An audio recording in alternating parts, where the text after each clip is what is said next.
ketika Allah mengatakan ilmunya meliputi makhluk-makhluknya, meliputi seluruh jagat raya, terus ada yang mengatakan itu kan ilmunya, itu bukan zatnya. Nah, itu juga pemahaman yang tidak tepat. Sifat satu dan satu-satunya itu ternyata juga diberikan kepada makhluk. Di jagat raya ini tidak ada yang sama ternyata. Tidak ada yang kembar. Bahkan manusia yang terlahir kembar itu sebenarnya tidak kembar.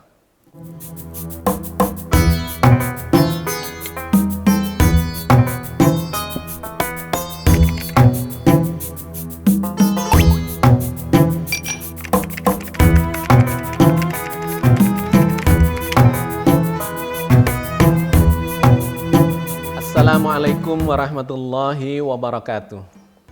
Alhamdulillah, wassalatu wassalamu ala rasulillah, la haula wa la quwata illa billah. Sahabat Cangkir Tasawuf, alhamdulillah kita berada di episode yang ke-80. Kita akan melanjutkan kajian kita tentang Asmaul Husna yang sudah kita mulai beberapa episode yang terakhir untuk terus melakukan kajian memahami Allah ya, dengan menggunakan informasi-informasi dari dalam Al-Quran Al-Karim, dari firman-firman Allah sendiri, yaitu yang kita kenal sebagai Asmaul Husna atau nama-nama terbaik yang diperkenalkan oleh Allah kepada kita semua melalui bahasa makhluk, yaitu bahasa yang disampaikan di dalam Al-Quran Al-Karim. Asmaul Husna terdiri dari puluhan nama, ya, yang semua itu ada peristilahannya, ada nama-namanya di dalam kitab suci ini. Maka yang terbaik dalam mengenal Allah itu memang adalah merujuk kepada apa yang difirmankan oleh Allah sendiri, karena yang paling paham tentang dirinya adalah Allah itu sendiri. Sahabat sekalian, kajian tentang Asmaul Husna, nama-nama Allah, itu adalah kajian tentang sifat-sifatnya. Dan kajian tentang sifat-sifatnya itu selalu menunjuk kepada karya-karya ciptaannya, makhluknya. Jadi ini adalah hal yang tidak bisa dipisahkan. Membahas tentang Allah itu memang tidak bisa dilakukan secara menyeluruh, holistik, karena Allah itu adalah sebuah kemutlakan yang tidak mungkin bisa dipahami oleh manusia yang relatif. Tetapi Allah memperkenalkan dirinya dan itu harus kita pahami karena itulah sesungguhnya jalan untuk mengenal Allah dengan lebih seperti apa yang diinginkan oleh Allah. Jadi kajian-kajian kita yang terpotong-potong, yang terpetak-petak di dalam episode-episode itu sama sekali bukan untuk membagi-bagi ya, eksistensi ketuhanan, melainkan dikarenakan kerelatifan dari sudut pandang kita. Nah, karena itu memahami nama-nama Asmaul Husna itu harus difahami secara komprehensif dan holistik, dalam arti ketika kita memahami sebuah nama dan sifatnya dan kemudian karyanya, itu sesungguhnya juga menyifati sifat yang lain. Sebagai contoh konkretnya begini, ketika kita bicara tentang Allah yang Maha Pemurah misalnya, maka kita tidak boleh persepsinya itu hanya sepotong tentang Allah yang Maha Pemurah. Karena Allah yang Maha Pemurah itu juga sekaligus Allah yang Maha Penyayang.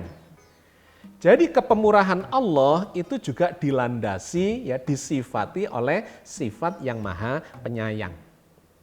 Sedangkan sifat Maha Penyayang dan Maha Pemurah itu juga disifati oleh Allah, ya, sifat Allah yang lain yang Maha Berilmu.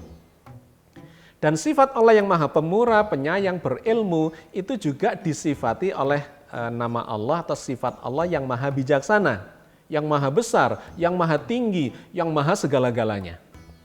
Ya, jadi ini poin penting supaya kita tidak melakukan kajian itu dan kemudian mengklaim hanya sepotong, bahkan menabrakkan pemahamannya dengan nama atau sifat yang lain. Misalnya ada pertanyaan, katanya Allah itu maha adil, lah kok maha penyiksa, pengazab misalnya. Katanya Allah itu maha meninggikan, kok di nama yang lain maha menghinakan. Nah itu adalah mindset yang keliru di dalam memahami Asmaul Husna, di dalam memahami eksistensi Allah. Karena sesungguhnya sifat-sifat yang mengazab itu juga dilandasi oleh sifat-sifat yang adil, yang pemurah, yang penyayang, yang segala macam. Seluruh sifat-sifat Allah itu tidak bisa dipisahkan.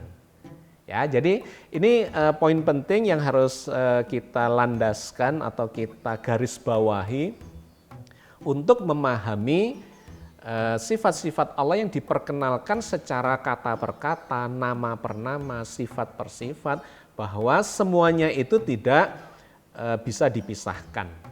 Termasuk ketika misalnya ada pendapat ketika Allah mengatakan ilmunya meliputi makhluk-makhluknya, meliputi seluruh jagat raya, terus ada yang mengatakan itu kan ilmunya, itu bukan zatnya.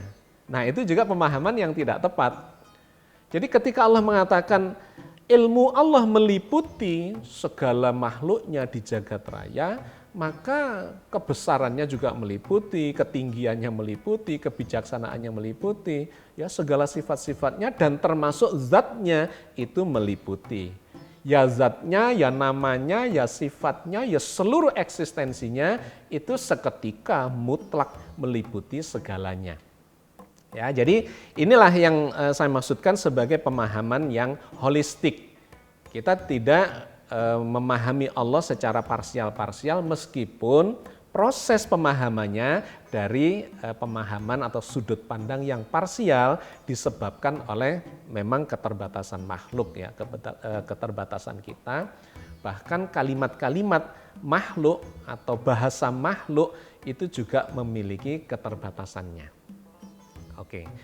Nah terkait dengan ini maka di episode kali ini saya ingin mengajak Anda untuk memahami sifat Allah yang lain yang menggambarkan tentang kebersatuan itu ya, ketauhidan itu. Ada dua sifat yang menarik yang terkait dengan ini untuk menegaskan kebersatuan itu atau keutuhan atau holistik ya. Yang pertama adalah sifat Allah Al-Wahid. Al-Wahid dan kemudian nanti yang kedua adalah Al-Ahad. Ini sengaja saya sambungkan, saya jadikan satu kajian ya dalam satu episode supaya kita bisa melihat perbedaan penekanan antara nama Al-Wahid dengan Al-Ahad. Yang kedua-duanya bermakna satu, esa, tetapi penekanannya berbeda. Tentang sifat Al-Wahid ini Allah kemudian berfirman di sejumlah ayat ya, salah satunya ada di dalam surat Al-Baqarah ayat 163. A'udzubillahi minasyaitonirrajim. Bismillahirrahmanirrahim. Wa ilahukum ilahu wahid la ilaha illa huwar rahmanur rahim. Dan Tuhanmu adalah Tuhan yang Maha Esa. Tidak ada Tuhan melainkan Dia yang Maha Pemurah lagi Maha Penyayang. Sahabat sekalian, ayat ini menarik berbicara tentang sifat Allah Al-Wahid yang menunjukkan kepada bahwa Allah itu satu dalam bilangan. Ya, wahid itu adalah urutan 1, 2, 3, 4, 5 dan seterusnya, itu adalah urutan bilangan. Maka kata Al-Wahid itu adalah menunjuk kepada Allah yang satu, tidak dua, tidak tiga, tidak 10, tidak 100 dan seterusnya.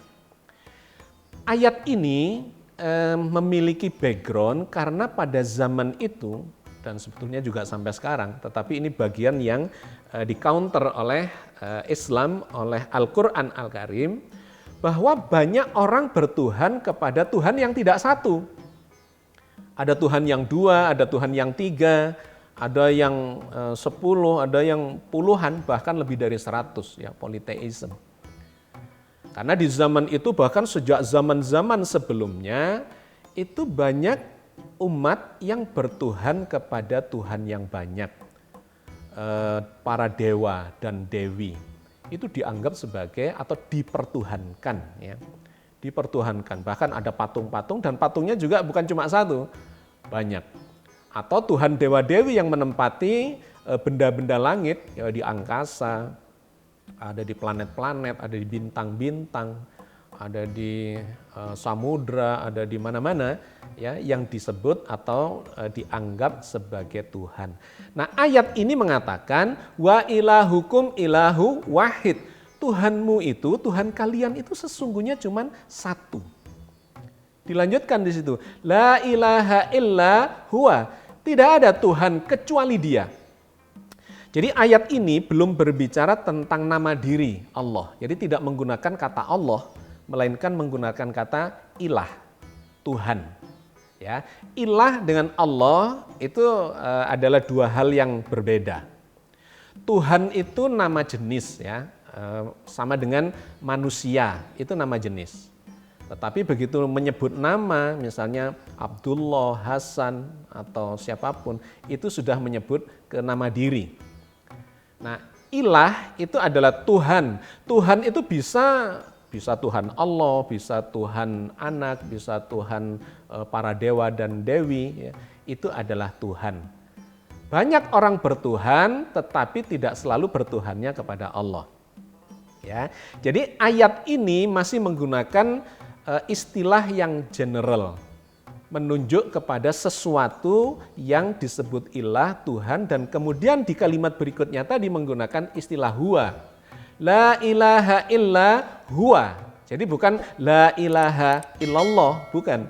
Tetapi la ilaha illa huwa. Tidak ada Tuhan kecuali Dia. Langsung menunjuk kepada eksistensi Tuhan.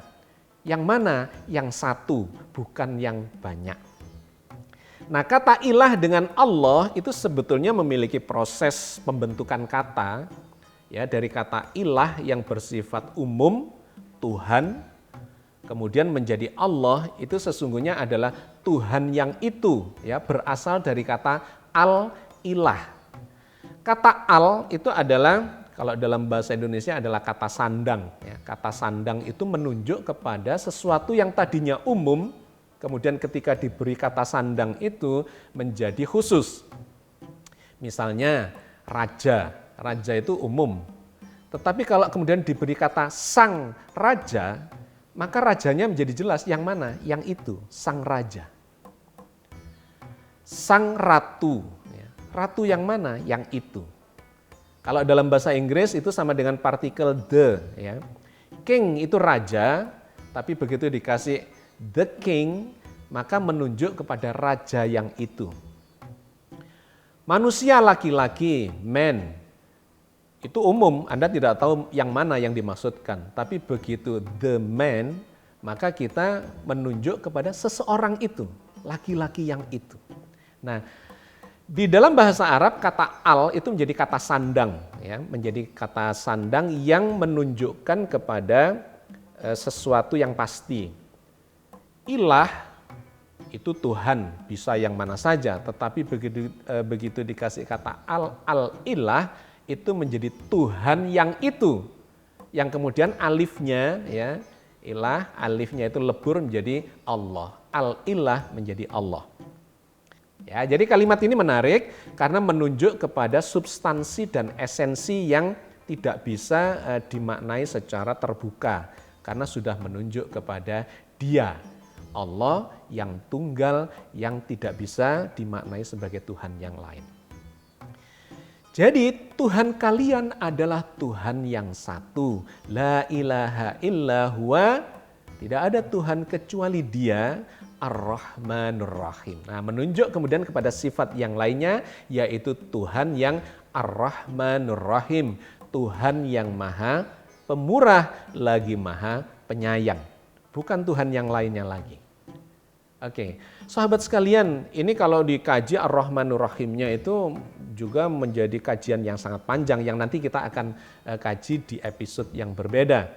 Karena kata Ar-Rahman itu sendiri malah dijelaskan dalam sebuah surat, ya, yang utuh, nama suratnya adalah Ar-Rahman. Poin penting yang ingin saya sampaikan di dalam ayat ini adalah Allah menggunakan kata Al-Wahid bahwa Tuhan itu bukan dua, bukan tiga, bukan banyak, melainkan cuma satu. Nah, ayat ini kemudian dipertegas lagi di ayat yang lain. Ya, ini seringkali saya sampaikan bahwa ayat-ayat mutasyabihat itu memang harus difahami secara komprehensif dengan menggunakan ayat-ayat yang berbeda. Karena ayat mutasyabihat adalah ayat yang diulang-ulang dengan sudut pandang yang sedikit berbeda. Dan ketika kita kumpulkan semuanya itu, maka kita akan memahami maknanya secara holistik. Ayat lainnya adalah berada di dalam surat An-Nahl ayat 51.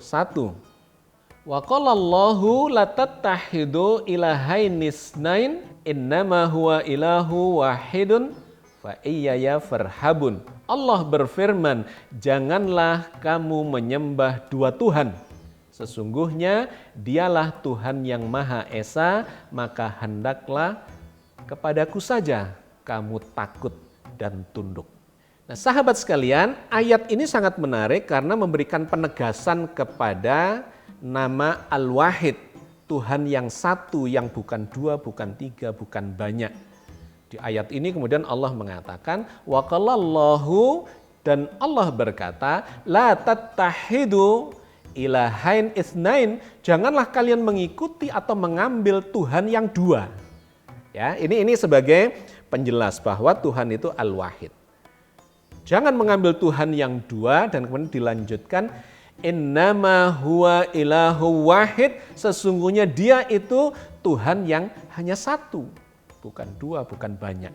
Ya, jadi ini memberikan penegasan bahwa Al-Wahid itu adalah Tuhan yang satu.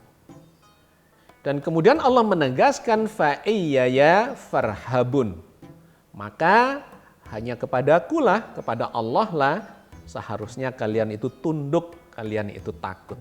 Jadi di sini Allah menunjukkan keesaannya bahwa ketundukan, ketakutan, penghambaan, ketakwaan itu tidak bisa dilakukan kepada Tuhan-Tuhan yang lain karena Tuhan itu cuma satu. Nah, penegasan yang seperti ini di ayat-ayat yang lain banyak sekali. Yang itu langsung menunjuk kepada aku, tidak bisa menunjuk kepada kami. Jadi Allah tidak pernah menggunakan kata kami ketika terkait dengan ketuhanan dan penghambaan itu.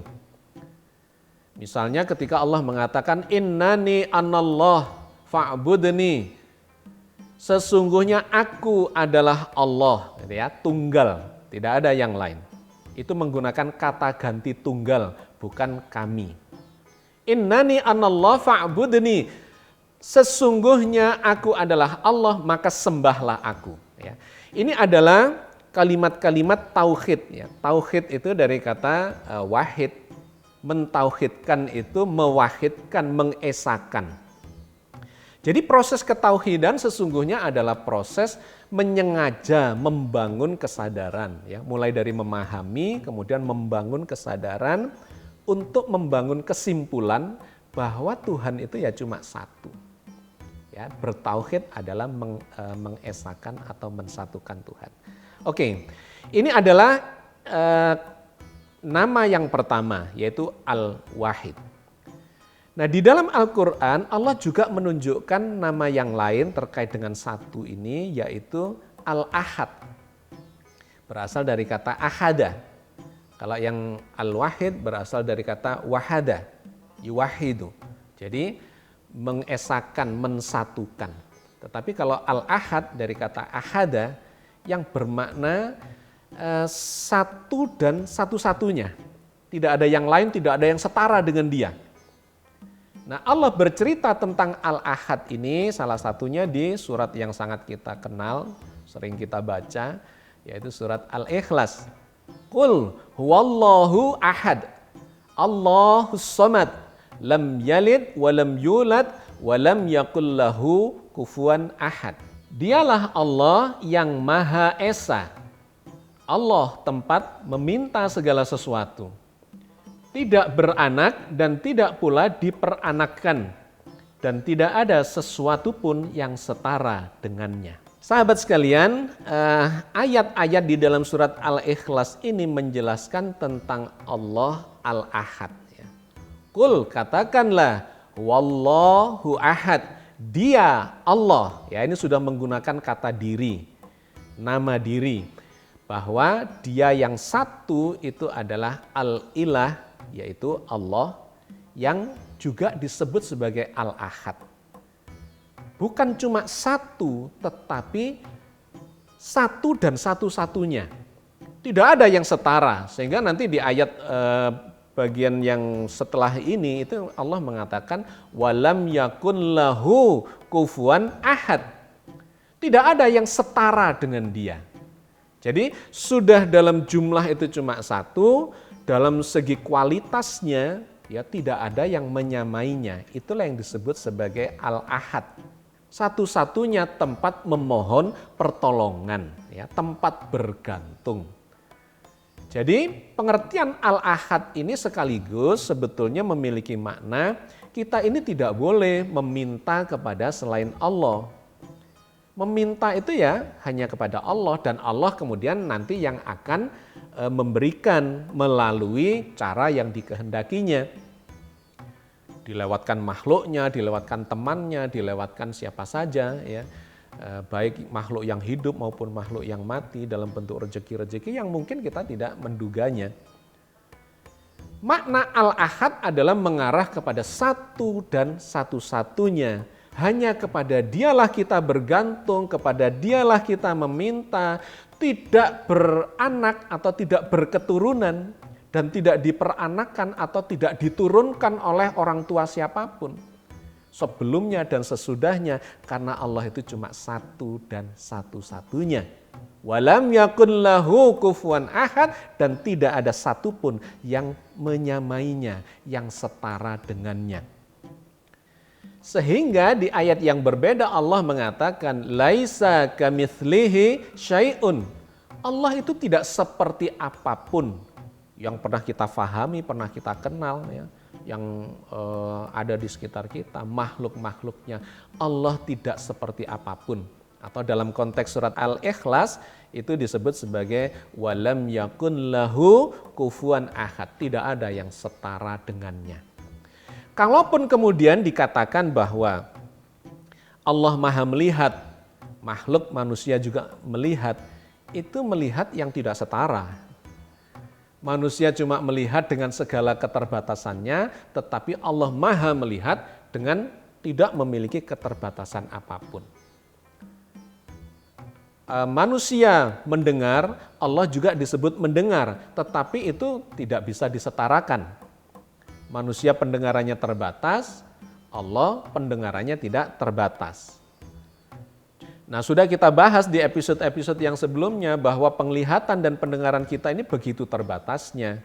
Mata kita ini dikasih yang sangat terang tidak bisa, dikasih sangat gelap nggak bisa. Dikasih terlalu besar nggak bisa, dikasih terlalu kecil juga nggak bisa.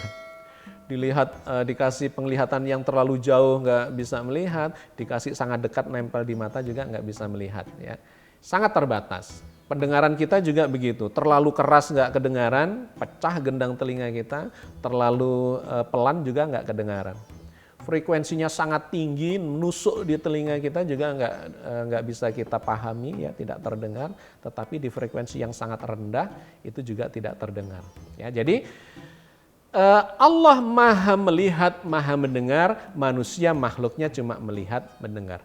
Tidak ada yang setara dengannya. Termasuk ketika kita bicara tentang kekekalan. Ya, kekal itu artinya tidak berakhir, tidak ada akhirnya. Tetapi kalau kemudian kata kekal ini kita gunakan pada makhluk, ya enggak matu, tidak bisa. Kenapa? Karena ada akhirnya. Allah itu kekal tidak ada akhirnya. Ya, kekal memang artinya tidak ada akhirnya. Sedangkan makhluk itu kekal tapi ada akhirnya. Loh, kekal kok ada akhirnya? Kalau sesuatu itu ada akhirnya, yang namanya tidak kekal. Karena itu saya menulis bahwa ternyata akhirat tidak kekal itu sebetulnya secara filosofis dan secara logika itu sangat jelas. Bahwa selain Allah itu memang tidak ada yang kekal. Ya, jadi ketika kita memahami walam yakun lahu kufuwan ahad, Tidak ada yang setara dengannya, maka kita melihat perbandingannya itu ketika dikaitkan dalam skala makhluk. Bahwa ciptaan-ciptaannya itu ya, dengan segala sifat-sifatnya yang meskipun memiliki sifat ketuhanan ternyata memiliki keterbatasan yang demikian sempit, sangat terbatas dibandingkan dengan Allah ya. Jadi apapun sifat-sifat yang kita kenakan atau kita kaji dari sifat-sifat Allah itu sesungguhnya pemahaman kita ini belum nyampe pada kualitas yang sesungguhnya dari sifat-sifat Allah itu. Jadi itulah makna dari kata Al-Ahad, bahwa Allah itu satu dan satu-satunya, tidak ada selain Dia dan tidak ada apapun yang setara dengan sifat-sifatnya, dengan eksistensinya.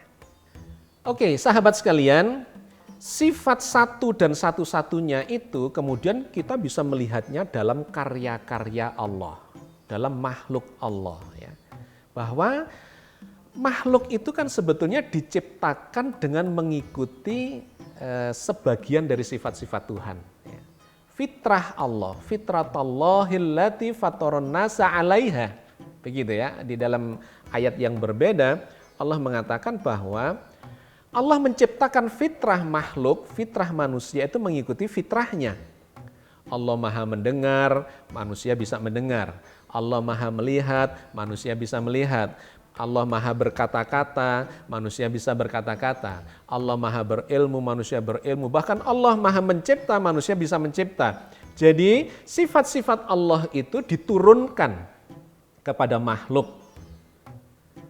Tetapi kualitasnya berbeda. Kualitas atau dalam skala ketuhanan dengan skala kemakhlukan ya. Jadi ini yang kemudian memberikan kepahaman kepada kita bahwa Allah satu dan satu-satunya itu salah satunya adalah seperti itu.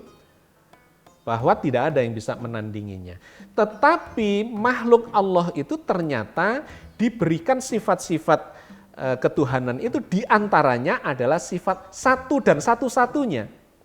Jadi sebagaimana sifat mendengar, melihat, berkata, mencipta dan sebagainya yang diresonansikan atau diberikan kepada makhluk dalam skala kemakhlukan, sifat satu dan satu-satunya itu ternyata juga diberikan kepada makhluk.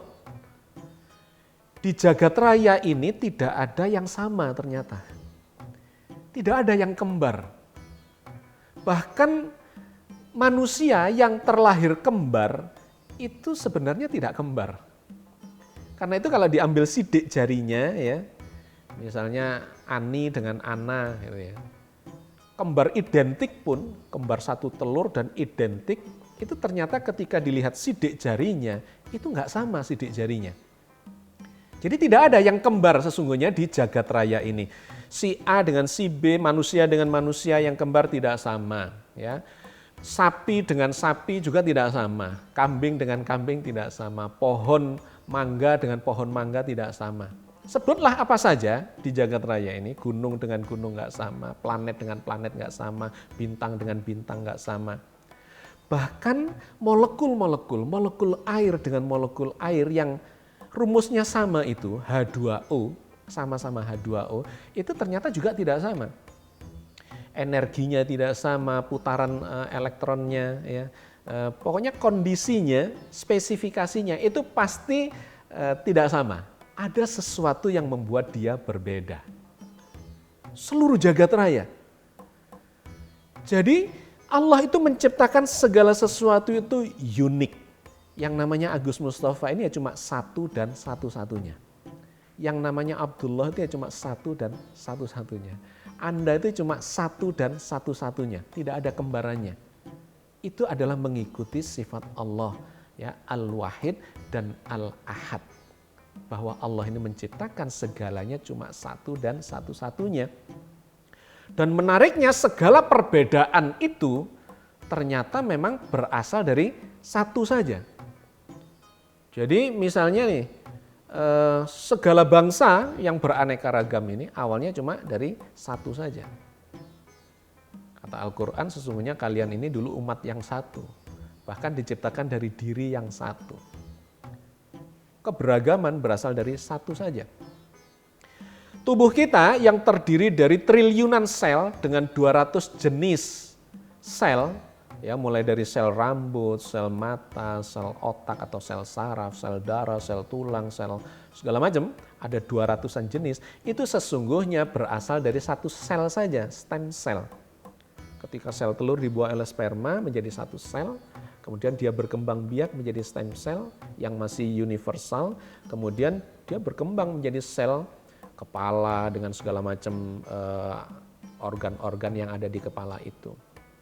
Jadi sel tangan, menjadi sel kaki, menjadi sel jantung, menjadi sel tulang dan seterusnya. Itu berasal dari satu saja. Ini kalau kita runut segala macam perbedaan yang ada di jagat raya ini, termasuk jagat raya itu sendiri dengan triliunan bintang-bintang, galaksi, ya planet-planet dan benda-benda langit, itu sesungguhnya berasal dari satu saja, subkosmos, ya, cikal bakal alam semesta.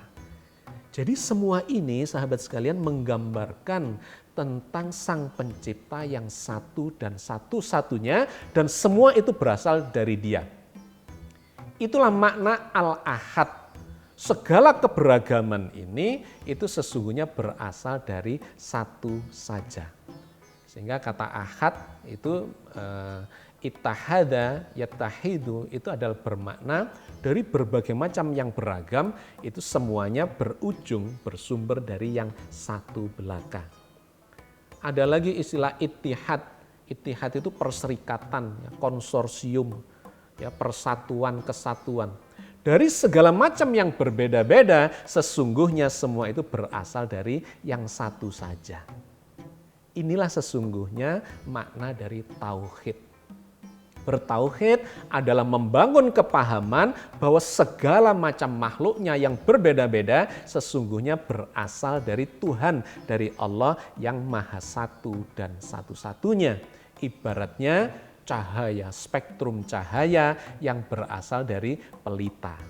Spektrum cahaya jumlahnya sangat banyak, berjuta-juta spektrum cahaya, tetapi semua itu berasal dari Dia yang Maha Satu, Maha Satu-satunya, Al-Wahid wa Al-Ahad. Assalamualaikum warahmatullahi wabarakatuh.